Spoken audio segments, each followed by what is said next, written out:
اور خان صاحب کی تقریر آپ کو یاد ہے کوئی بہت زیادہ کوہیرنٹ تقریر نہیں کرتے، یہ تو پوائنٹ بائی پوائنٹ بڑی ڈیٹیل سے لکھا ہوا ہے، تو یہ خان صاحب نے نہیں کیا۔ جیل کے اندر بیٹھ کے اپنی رائے اس ٹویٹ کے ذریعے دے سکتے ہیں، اور اتنی مفصل، ہاں تو جیل کے اندر سے اپنے پوری پارٹی کے ذریعے اپنی رائے نہیں پہنچا سکتے تھے نا۔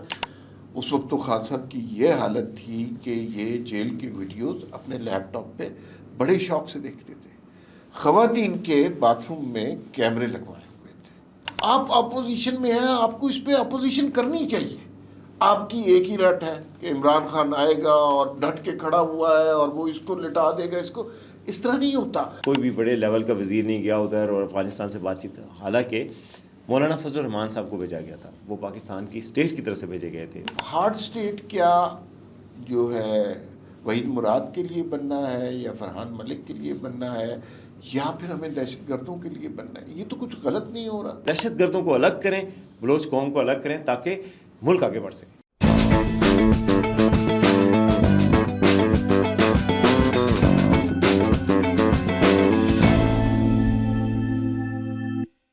السلام علیکم، وی ٹاک کے ساتھ میں ہوں وسیم عباسی، عمار مسعود صاحب کے ساتھ، اور آج ہم 3 خبروں پہ بات کریں گے۔ ایک تو یہ کہ عمران خان صاحب کو بہت بڑا پیغام آیا ہے، اور اس بہت بڑے پیغام میں انہوں نے ملکی معاملات پہ، بلوچستان پر، اپنی جیل میں کنڈیشنز پہ بات کی ہے۔ یہ سمجھیں آپ کا عید میسیج ہے، وہ کیا میسیج ہے اس پہ بات کریں گے۔ اس کے علاوہ نواز شریف صاحب جو دوسرے پاکستان کے بڑے لیڈر ہیں، ان کے حوالے سے بالکل منظر عام سے غائب ہیں، کچھ جگہوں پہ نظر آتے ہیں، باقی کسی جگہ نظر نہیں آ رہے، ملکی معاملات پہ کوئی انپٹ نہیں دے رہے، اس پر ہم بات کرنا چاہتے ہیں۔ اور تیسرا یہ ہے کہ صحافیوں کے حوالے سے کیسز بن رہے ہیں، کوئی غائب ہو رہے ہیں، کچھ کا کیا ہو رہا ہے، تو یہ ہارڈ اسٹیٹ جو ہے وہ صحافیوں کے حوالے سے ہوئی ہے، اور بلوچستان میں کیا ہو رہا ہے اس پہ بھی بات کریں گے۔ تو سب سے پہلے تو میرا خیال ہے خان صاحب کا آپ نے خط پڑھا؟ خط نہیں ہے، ٹویٹ ہے۔ اچھا، بڑی حیرت ہوتی ہے، خان صاحب کی تو کوئی ایسی ملاقاتیں ہوئی نہیں، اور یہ اتنا ڈیٹیل خان صاحب کے اکاؤنٹ سے ٹویٹ کیسے ہو گیا؟ اور خان صاحب کی تقریر آپ کو یاد ہے کوئی بہت زیادہ کوہیرنٹ تقریر نہیں کرتے، یہ تو پوائنٹ بائی پوائنٹ بڑی ڈیٹیل سے لکھا ہوا ہے، تو یہ خان صاحب نے نہیں کیا، کیونکہ جیل انتظامیہ بتاتی ہے کوئی نہیں ایسا شخص مل رہا، تو یہ کہاں سے ہو رہا ہے؟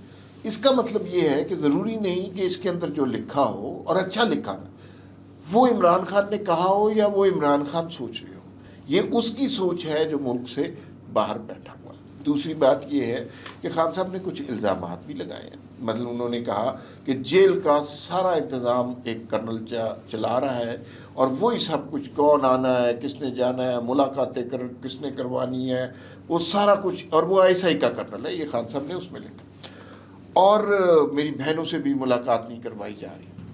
اس میں 2 باتیں ہیں۔ پہلی بات تو یہ ہے کہ خان صاحب چونکہ نا یادداشت 2022 سے پیچھے ہے ہی نہیں، خان صاحب جب نواز شریف اور مریم نواز اڈیالہ میں قید تھے تو خان صاحب سے کوئی پوچھے اس وقت جیل کا انتظام کون چلا رہا تھا؟ اس وقت تو خان صاحب کی یہ حالت تھی کہ یہ جیل کی ویڈیوز اپنے لیپ ٹاپ پہ بڑے شوق سے دیکھتے تھے، خواتین کے باتھ روم میں کیمرے لگوائے ہوئے تھے، اور کس کے ذریعے لگوائے ہوئے تھے یہ مجھے اور آپ کو بتانے کی ضرورت نہیں ہے۔ تو یہ بڑی تکلیف دہ باتیں ہیں، لیکن خان صاحب کو اپنا ماضی یاد نہیں۔ جو جیل کی ملاقاتوں کا، جس پہ خان صاحب نے کہا کہ کرنل صاحب یہ کر رہے ہیں، جیل کی ملاقاتوں کا مسئلہ یہ ہے، PTI کے اپنے دھڑے لڑے ہیں۔ علی امین گنڈا پور نہیں چاہتے کہ بیرسٹر گوہر سے عمران خان کی ملاقات ہو، سلمان اکرم راجہ نہیں چاہتے کہ شیر افضل سے ملاقات ہو، شاندانہ گلزار نہیں چاہتی کہ مشال یوسفزئی سے ملاقات ہو، اور یہی اپنے اپنے ہتھ کنڈے استعمال کر کے خان صاحب کی ملاقاتیں روک رہے ہیں۔ باقی جو انہوں نے باتیں کی بلوچستان کے حوالے سے کنسنسس ہونا چاہیے، بہت اچھی بات ہے، لیکن خان صاحب تھیوری کے لیڈر ہیں۔ ابھی وزیر اعظم نے، بلاول بھٹو نے تقریر کی ہے، بہت اچھی تقریر کی انہوں نے، وزیر اعظم نے فوراً انڈوس کر دیا۔ انڈوسمنٹ کہاں سے نہیں آئی؟ PTI کی جانب سے نہیں آئی، لیکن ٹویٹ میں لکھ دیا ہے کہ بھائی ہم بلوچستان کے مسئلے میں ساروں کو سوچنا چاہیے۔ تو یہ کال آف فیل میں ان کے بڑا تضاد ہے۔ دیکھیں، جو عمران خان صاحب کا لمبا میسیج ہے اس کا جو ایک پارٹ ہے اس سے تو میں ایگری کرتا ہوں۔ انہوں نے کہا کہ جی بلوچستان کی نمائندہ جماعتوں سے بات چیت کریں، اور صرف ایک چیز حل نہیں ہے کہ آپریشن کیا جائے، بلکہ اس کا بات چیت کی جائے. اور میں بھی یہ ہمیشہ سمجھتا ہوں کہ جو قوم ہے بلوچستان کی، بلوچ قوم، اس کو دہشت گردوں سے الگ کیا جائے اور ایسے اقدامات کیے جائیں کہ قوم کو گمراہ نہ کر سکیں دہشت گرد، اور دہشت گرد الگ ہو کے ان کا کلا کما کیا جائے اور قوم کو ساتھ میں لایا جائے. یہ ایک وزڈم والی بات ہے. مگر وہی بات آپ والی کہ یہ بات جہاں جس فورم پہ کرنی چاہیے تھی ان کی پارٹی کو، اس فورم پہ وہ غائب ہو گئے. اور وہ قومی سلامتی کمیٹی کا اجلاس تھا، وہاں جا کے یہ بات کریں، کیوں نہ کریں؟ آپ لیڈرشپ لیں، آپ عوام کے نمائندے ہیں، آپ لیڈرشپ لیں، ان چیزوں کی اداروں کو ساتھ ملائیں اور یہ بات کریں. کیونکہ بطور سابق وزیر اعظم پاکستان ان کا بالکل حق ہے کہ وہ بلوچستان پہ کنسرن کا اظہار کریں اور ان کی رائے لینی چاہیے. یہی شاید وجہ تھی کہ ان کی رائے لینے کے لیے ہی ان کی پارٹی کو بلایا گیا تھا. پارٹی ان کی نمائندہ ہے. اگر وہ جیل کے اندر بیٹھ کے اپنی رائے اس ٹویٹ کے ذریعے دے سکتے ہیں اور اپنے مفصل، ہاں، تو جیل کے اندر سے اپنے پوری پارٹی کے ذریعے اپنی رائے نہیں پہنچا سکتے تھے نا. تو اپنی بات تو وہ ٹویٹر کے ذریعے پہنچا لیتے ہیں، تو اپنے لیڈروں کے ذریعے پہنچا سکتے تھے تو وہ پہنچا دیتے اور اس میں شریک ہو جاتے تو زیادہ لگتا کہ سنسیئر ہیں. یعنی آپ پولیٹیکل پوائنٹ سکورنگ ایک الگ چیز ہے اور ایک سنجیدہ طور پہ اسٹیٹس مین بننا ایک الگ چیز ہے. اسٹیٹس مین بنتے تو ہر صورت میں ان کو حل درکار ہوتا. یہ نہیں کہ میری ذاتی کہ میں جیل سے باہر آ کے بات کروں، میں ویڈیو کال پہ ہوں، بلکہ یہ ہے کہ مسئلہ حل ہو جائے. کیونکہ مسئلہ میرے ملک کا ہے، میرے صوبے کا ہے، بلوچستان کا مسئلہ ہے. ہمارا ملک صحیح ہو جائے، خوشحال ہو جائے. اس سے اس طرح کی بیانات سے، جس طرح کا یہ ادر دین دس ٹویٹ جس طرح بیہیو کر رہے ہیں، یہ پی ٹی آئی ایک انتہائی سیلفش جماعت لگتی ہے. مطلب ہر جماعت کو اپنے لیڈر سے پیار ہوتا ہے. نواز شریف جیل میں تھے تو نون لیگ والے بھی یہی بات کرتے تھے. لیکن کچھ مسائل قومی نوعیت کے ہوتے ہیں. بلوچستان کا مسئلہ قومی نوعیت کا مسئلہ ہے، دہشت گردی کا مسئلہ قومی نوعیت کا مسئلہ ہے، مہنگائی، غربت قومی نوعیت کے مسئلے. آپ اپوزیشن میں ہیں، آپ کو اس پہ اپوزیشن کرنی چاہیے. آپ کی ایک ہی رٹ ہے کہ عمران خان آئے گا اور ڈٹ کے کھڑا ہوا ہے اور وہ اس کو لٹا دے گا. اس طرح نہیں ہوتا. اپوزیشن میں آپ کو ذرا سی اندھیرے میں سے ذرا سی روشنی کی کرن ملے، آپ اس کو یوٹیلائز کرتے ہیں. لیکن یہاں پر صرف یہ ضد ہے کہ پورا سیٹ اپ تباہ کیا جائے، مجھے دوبارہ وزیر اعظم بنایا جائے، پھر میں بات کروں گا. یہ نہیں ہو سکتا. اور اچھا، اس بیان میں ایک بات جو ہے کہ فیکچولی کریکٹنگ ہے، اور وہ یہ تھی کہ میرے دور میں دہشت گردی 0 پہ آ گئی تھی. یہ آپ کو پتہ ہے، ڈیٹا موجود ہے کہ کتنے دھماکے کہاں دہشت گردی. ابھی میرے پاس موجود تھا وہ ڈیٹا، میں ابھی دیکھ نہیں رہا، لیکن وہ ڈیٹا پورا موجود ہے کہ ان کے دور میں کتنے ہوئے. تھنک ٹینکس نے ڈیٹا جاری کیا ہے، اس دور کے تھنک ٹینکس نے. تو دھماکے، دہشت گردی اس وقت بھی. افغانستان پہ انہوں نے کہا کہ جی افغانستان کو انگیج کیا جائے، ان سے بات چیت کی جائے. یہ بات ٹھیک ہے، انگیج کیا جائے. پاکستان نے انگیج بھی کیا. ابھی صادق خان کو بھیجا گیا تھا. ابھی وزارت خارجہ میں میٹنگ ہوئی ہے. وزارت خارجہ کہہ رہی ہے کہ ہم ان سے ڈپلومیٹک چینلز کھول رہے ہیں، ان سے بات چیت کر رہے ہیں. بات چیت کی انہوں نے بھی بات کی ہے، تو وہ بات چیت تو یہاں سے بھی ہو رہی ہے. کہتے ہیں جی کوئی بھی بڑے لیول کا وزیر نہیں گیا ادھر اور افغانستان سے بات چیت. حالانکہ مولانا فضل الرحمان صاحب کو بھیجا گیا تھا، وہ پاکستان کی اسٹیٹ کی طرف سے بھیجے گئے تھے، باقاعدہ بتایا گیا، اور ان سے بھی بات چیت کروائی گئی جن کی وہ بات مانتے ہیں. کیونکہ ظاہر ہے افغانستان میں جو گورنمنٹ ہے، آپ دیکھیں وہ کوئی سفارتکاروں کی حکومت نہیں ہے، وہ طالبان کی حکومت ہے.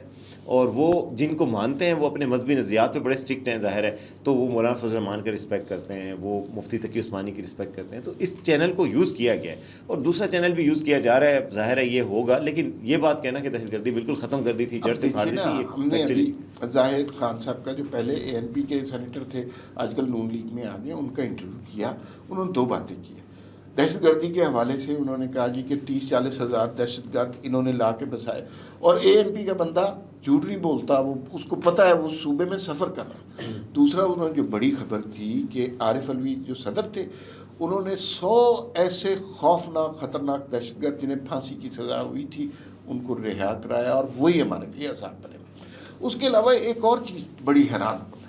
زاہد خان صاحب آئے، خرم دستگیر خان صاحب آئے ہمارے پاس، اور بہت سارے پولیٹیکل لیڈرز جو ہیں، قائرہ صاحب آئے. سارے یہی بات کرتے ہیں کہ ان بلوچستان کے مسئلے کا حل نواز شریف کے پاس ہے. ٹھیک ہے، بڑے اسٹیٹس مین ہیں، سب سے سینئر پولیٹیشین ہے. تو یہ بات نواز شریف کو نہیں سمجھ آ رہی. کہیں نواز شریف نہیں نظر آ رہے، تندور پہ نظر آ جاتے ہیں، لیکن بلوچستان کے مسئلے کے لیے قومی سلامتی کمیٹی کے اجلاس میں بھی نہیں آئے.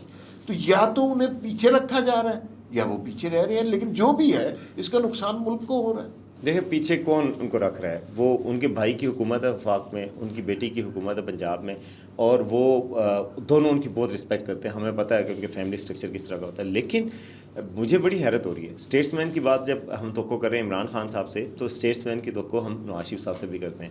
ان کو بھی اپنی اس وقت کے جو بھی ان کے پرائیورٹیز ہیں ان کو نظر انداز کرتے ہوئے، اپنے بھائی کی حکومت ہے، بیٹی کی وہ ہے، ان سب چیزوں سے بالا تر ہو کے ان کو 3 دفعہ کے سابق وزیر اعظم کے طور پہ اس ملک نے ان کو بڑی عزت دی ہے، اس ملک میں ان کے سٹیکس ہیں، اس ملک میں ان کی بھی بڑی کنٹریبیوشن ہے.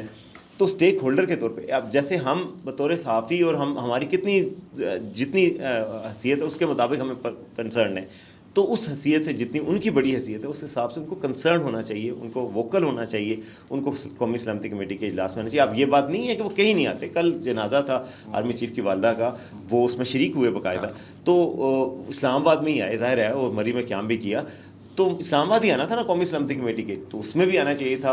اور پھر یہ کہ وہ ملاقاتیں انہوں نے کی ہیں کوئی بلوچ لیڈر سے، ان کو اور ملاقاتیں کرنی چاہیے، ان کو حل تجویز کرنے چاہیے ایک بڑے بزرگ کے طور پہ بھی. چلے سیاست سے وہ کنارہ کش ہو رہے ہیں، ملک سے تو کنارہ کش نہیں ہوتے. مہاتیر محمد اس عمر میں بھی جا کے اپنے ملک کے لیے واپس آئے تھے. آپ کو بھی اپنے ملک کے لیے حل تجویز کریں، اقتدار کے لیے نہیں، ملک کے لیے بات کریں، جس طرح کہ ہم عمران خان صاحب سے توقع کرتے ہیں، ان سے بھی کرتے ہیں. بلوچستان کے حل تجویز کریں، حل کی کوششیں کریں، لوگوں سے ملیں، وہاں کے جو عوام کے حقیقی نمائندوں سے بات کر کے ان کے زخموں کو مندمل کریں، دہشت گردوں کو الگ کریں، بلوچ قوم کو الگ کریں، تاکہ ملک آگے بڑھ سکے. بالکل درست آپ نے کہا. ایک آخری نقطہ جس پہ ہم مختصر بات کریں گے. آپ کچھ دنوں پہلے ایک بیان آیا، اور ظاہر ہے بیان بڑا امپورٹنٹ تھا، کہ اب ہمیں ہارڈ اسٹیٹ بن کر دکھانا ہوگا. اچھا، اس کے بعد ہوا یہ کہ فرحان ملک صاحب کو پر مقدمہ ہو گیا. اس کے بعد جناب وحید صاحب جو ہیں ان کے اوپر ہو گیا. 1-2 اس طرح کے واقعات اور ہوئے ہیں. تو ہارڈ اسٹیٹ کیا جو ہے وحید مراد کے لیے بننا ہے، یا فرحان ملک کے لیے بننا ہے، یا پھر ہمیں دہشت گردوں کے لیے بننا ہے؟ یہ تو کچھ غلط نہیں ہو رہا.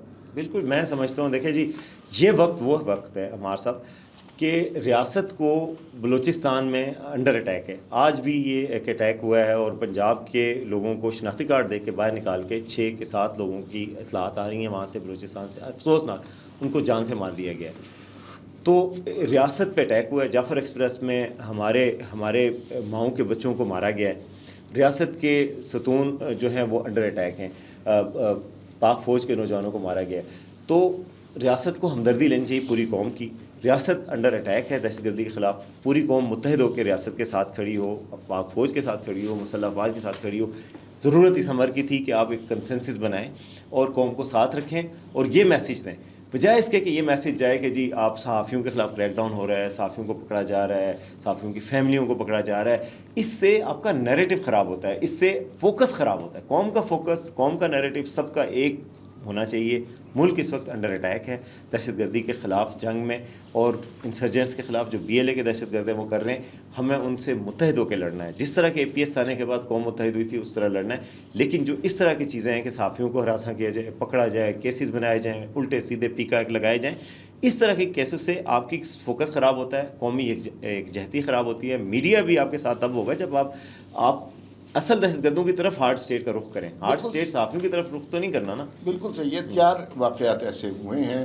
فرحان ملک کا واقعہ ہوا، احمد نورانی کے بھائی کا. احمد نورانی کی سٹوری غلط ہے، اگر آپ سمجھتے ہیں غلط ہے، اس کے اوپر ضرور بحث کریں، اس کو چیلنج کریں، لیکن اس کے بھائیوں کا کوئی قصور نہیں ہے، اس کی والدہ کا کوئی قصور نہیں ہے. وحید مراد صاحب، آپ کو ان کی سٹوری سے انہوں نے کہیں غلط لکھا ہے، ان کو آپ بالکل چارج کریں، لیکن اس طرح رات کے 3 بجے کہ آپ کسی کو ایکسپلینیشن دے سکتے ہیں، وارننگ دے سکتے ہیں، گھر سے اٹھا لینا کوئی. پھر سمیع بلوچ جو بلوچستان سے، دیکھیے میں بہت زیادہ نہیں جانتا وہ اچھا کیا یا برا کیا، اس خاتون نے کیا کیا، لیکن ویژول کیا گئے کہ ایک خاتون کو جو بلوچ ہے اس کو گھسیٹ کے پکڑ کے آپ پولیس وین میں ڈال رہے ہیں. یہ ویژول ساری دنیا میں چلے.